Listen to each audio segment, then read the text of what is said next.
Hello everyone. Today we will start the next chapter in the second module. In the first chapter of this module, we have seen Gauss's law and divergence, right? And in this chapter, you have other concepts like energy, potential, and conductors. Okay.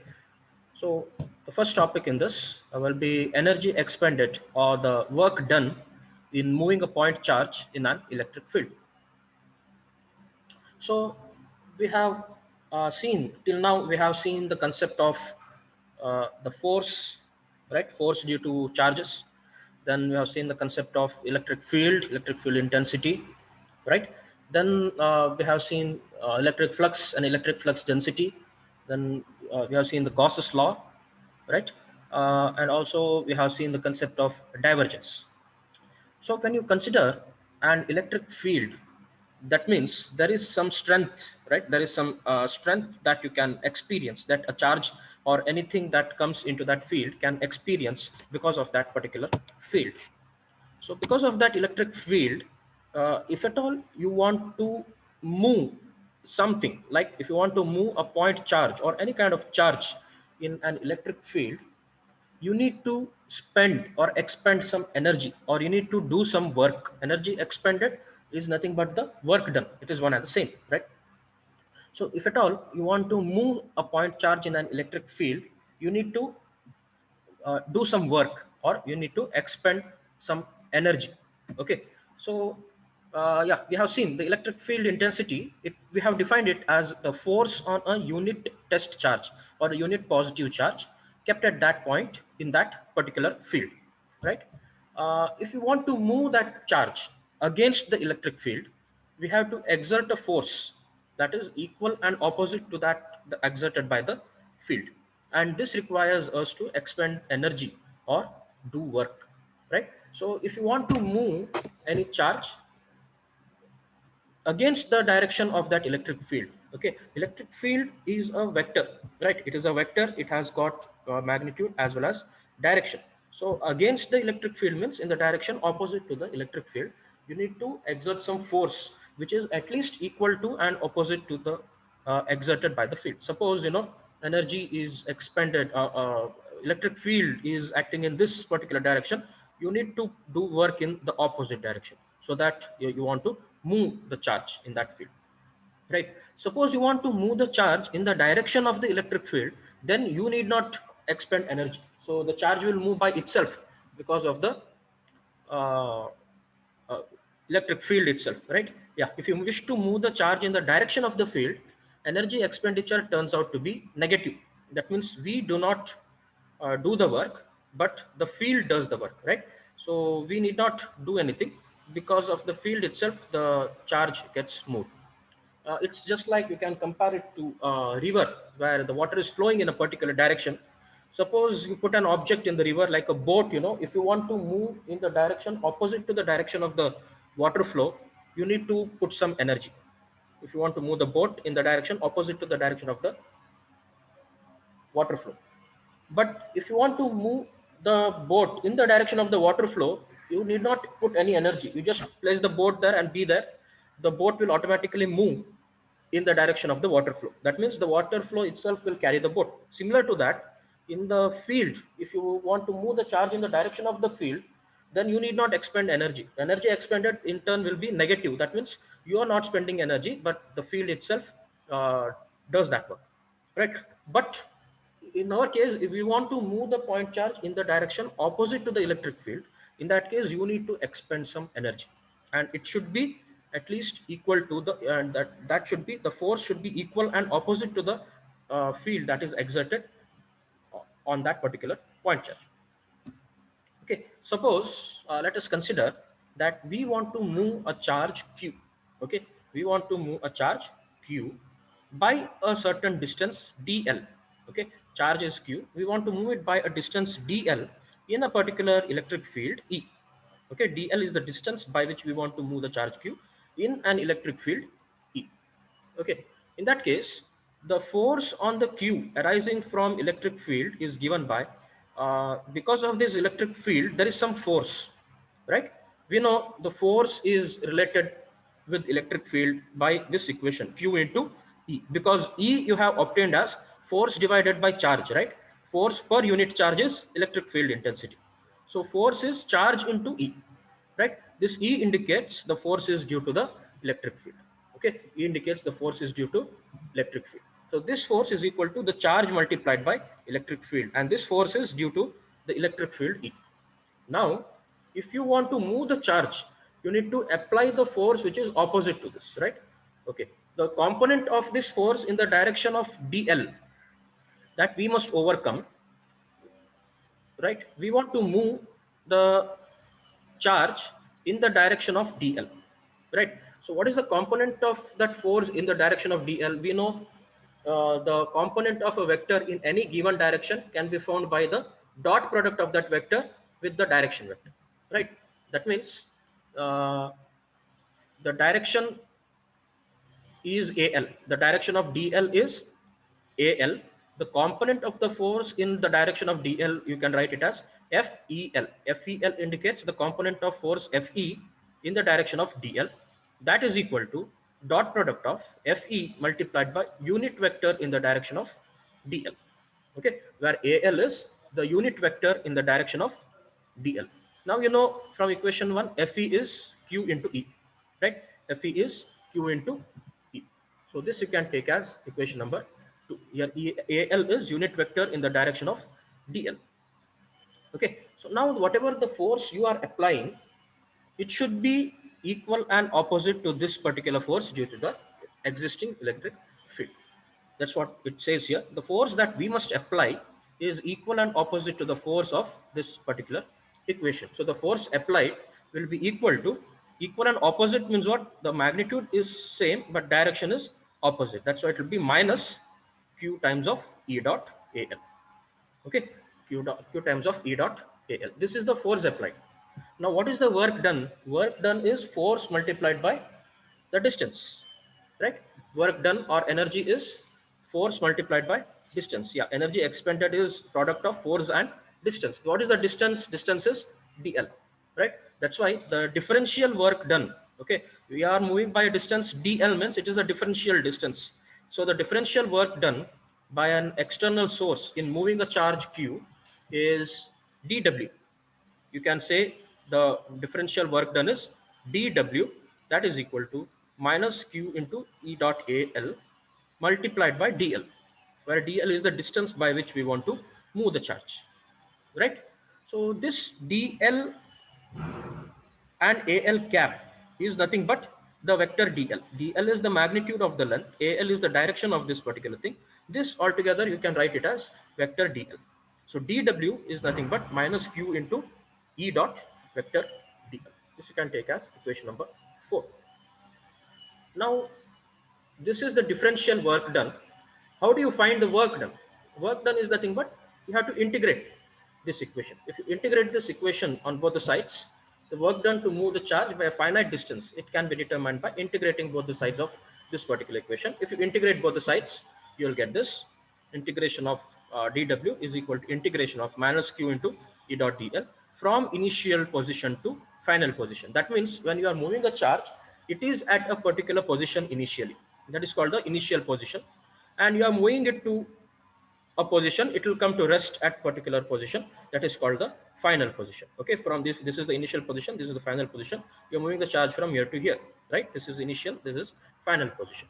So if you integrate dw, you'll get w, that is equal to q is independent of this dl, right? So q can be kept outside. It will be integration of E dot dl from initial to final position, right? So this is the equation for the energy expended or the work done in moving a point charge in an electric field. The point charge is q, electric field is E, and you are moving that by a distance of dl. The units for the work done or energy is joules, right? It is joules. So in short, we can write it as J. So this you can take as equation number 5. Okay. So what you need to consider is the path, it has to be specified before the integral can be evaluated. The path has to be specified, whether it is a straight line or in a circle or whatever. in certain coordinate system, it has to be specific. And also the charge is assumed to be at rest at both its initial and final position. So when you consider here initial position, it was at rest, it has moved, and when it comes to final position, again it goes back to rest. That means it will not move, it will be static. Okay, so this is the energy expended or work done in moving a point charge in an electric field. So this is again an important question from the point of view of examination. Okay. Next, based on this, you have another small concept of small but an important concept of line integral, the line integral. Okay, so whatever the equation we have seen in this case, this is called the line integral. Okay, this itself is the line integral. Okay, the integral expression in that particular equation, I've written it again here, the same equation. It is an example of a line integral. So what a line integral does. So without using vector analysis, if you want to write, E dot dl means the EL component and vector dl, they will be multiplied, right? So if you just eliminate, since it is the dot product, the product will be a scalar, right? So the scalar component EL will be component of E in the direction of dl and the magnitude of dl. Okay, so they will be multiplied. If you just eliminate the vector components, that I mean vector things, that you will end up getting only this much, that is EL into dl.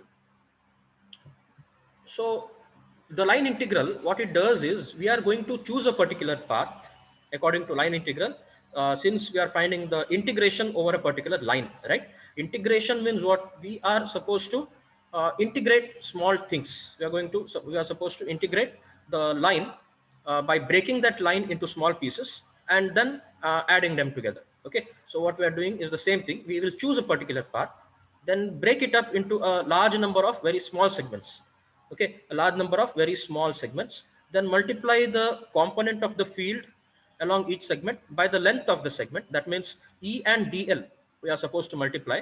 Component of field is EL, multiply it by the length of the segment, that is dl, and then add the results. Integration is nothing but it is summation in analog, right? If you consider an analog signal, if you want to sum it up, you are considering integration.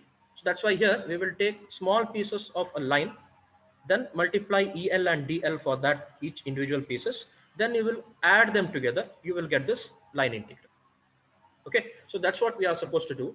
So we will consider, yeah, this is a summation, and the integral is obtained exactly only when the number of segments becomes infinite. You can consider this as an integral when the number of segments are infinite. So there are very large number of very small segments. So let us consider this as your path. Okay, suppose you are moving a particular charge in a uniform electric field. Suppose the electric field is, it is in this direction, in this particular direction, in this direction, E. Electric field intensity is E. Yeah, it is shown here. Okay, it is shown here. This is the direction of electric field intensity E. In this electric field intensity, in this field, you are going to move a point charge Q. Okay, you are going to move a point charge Q from this position B to this final position A. So B is the initial position, A is the final position. And whatever you can see in blue, that is the path. Okay, whatever you can see in blue, that is the path. It is not a straight line, it is some curved line, as you can see in the diagram. The electric field is uniform, so that means it is E everywhere. Uniform electric field means it is the same everywhere in space. So what we are going to do is, this path we are breaking into small lines, small segments. Okay, so one segment from here to here is delta L1. From here to here it is delta L2. From here to here, this line is delta L3. This line is delta L4. This is delta L5. This is delta L6. So 6 different segments. We are breaking this path into 6 different segments, and then we are going to find the component of electric field over that particular segment. So how to do that? Drop a perpendicular from E to this line. So you will get EL1. Okay, this will be a straight line. This you have to consider as a straight line.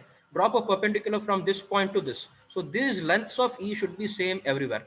Okay, if you drop a perpendicular from this end of this arrow mark to this line, and this particular line will be EL1. Similarly to this line and E, this will be EL2. This is EL3. This is EL4, right? this is EL5, and this is EL6. That way we have 6 different components for 6 different line segments.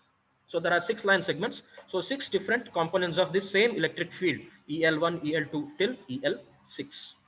Okay, so what we are supposed to do is we are finding the product of these things, EL1 into delta L1 plus EL2 into delta L2 plus EL3 into delta L3 till EL6 into delta L6, then multiplying it with the charge, that will be the work done. That's what we have seen in the equation, right? We are going to do this. Integration means we are summing up this EL into DL, then multiplying with Q and put a negative sign. That will be the work done. So that's what we are going to find. Consider a point charge Q is moving along the path shown, that is from initial position B to the final position A in a uniform electric field E. Okay, the electric field is uniform, and that is E. The path is divided into 6 segments, as we have seen, delta L1, delta L2 till delta L6, and the components of E along each segment are denoted by EL1, EL2 till EL6. As you can see here, EL1, EL2, these are the components of the electric field E along the each segments, delta L1 to delta L6. Okay, the work done in moving a charge Q from B to A is then approximately equal to W, that is minus Q into, as I said, the sum of the products of this EL1 into delta L1 plus EL2 into delta L2 plus EL3 into delta L3 till EL6 into delta L6, the product of E and delta L. So the same thing, DL, instead of writing this DL, here we have written delta L. It's one and the same. Okay. So if you use the vector notations, EL1 multiplied by delta L1, it is actually obtained by using dot product of dot product of E1 with delta L1, right? Yeah, dot product of E1 with delta L1. So it is minus Q into E1 dot delta L1 plus E2 dot delta L2 plus still E6 dot delta L6, right? So this is what we will get from this. Now we have said the electric field intensity or the electric field is uniform. Uniform electric field, E1, E2, E3, E4, E5, E6, all are same, right? All electric fields are same. That means E1 is equal to E2, that is equal to E3 till E6, and you can take it as E. We have taken the electric field intensity as E. So if all are equal, then there will be the same term E everywhere, and we can take it as common outside, right? We can take it as common outside. So the same equation, it can be written as minus Q into E dot, in the brackets you can have the summation of delta L1 plus delta L2 plus still delta L6. Now what you can see in the brackets is the summation of different lengths, right? Those are vectors. So if you add all the vectors, what do you get? If you add all these vectors, what do you get? So in vector, what you consider is just initial position and final position. So if you add this plus this plus this, so all 6 vectors, the final vector will be actually the line joining the initial position and final position, right? We consider only initial and final positions. If you add all these vectors individually, you will get a straight line from B to A. You will get a straight line, or the displacement from B to A. In vector, because displacement is considered as a vector, we consider only straight line from B to A. So this term inside the brackets, it actually represents the displacement from initial position to final position. In this case, it is B to A. So that is the vector directed from initial point B to the final point A. It can be written as LBA. LBA is the distance vector from B to A, or displacement from B to A. Okay. So instead of this particular thing in the brackets, we can replace this with vector LBA. So therefore we can write W is equal to minus Q into E dot LBA. Okay, so this is the expression for line integral, and this holds good only if the field is uniform. Only if the field is uniform. So you can just eliminate that integral sign and you can get this. The same thing we have seen in finding the charge using the differential volume element, right? Where we have eliminated that integral and we have just found the dot product, because the uniform field is uniform. Okay, so that's what is the line integral can be obtained as, it is minus Q into E dot L B A. Okay, So the same thing, actually, you can also get this from the initial equation that we had started. Okay, sorry, yeah. This can be obtained rapidly from the integral expression. We had started from this, right? W is minus q into integration of E dot dl from initial position to final position. In this case, the initial position is B, the final position is A, right? So if the field is uniform, this E can be kept outside the integration, because it will not depend on the L, right? It can be kept outside the integration if the field is uniform. So if E is kept outside the integration, so you will get this minus QE into integration of dl, right? There is a dot here, dot product of integration of dl. What is this integration of dl from B to A? It is nothing but LBA, right? You are adding up this different line segments from B to A, you will end up getting LBA. That's why it is minus q into E dot LBA. It is one and the same, right? So you can also get it from this particular thing. So what you observe in this is, in if the field is uniform, okay, if the field is uniform, the work done, it depends only on the charge Q, the electric field intensity E, and the displacement, that is LBA.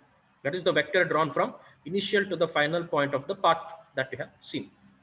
It is the vector, that is, it is a straight line actually from B to A.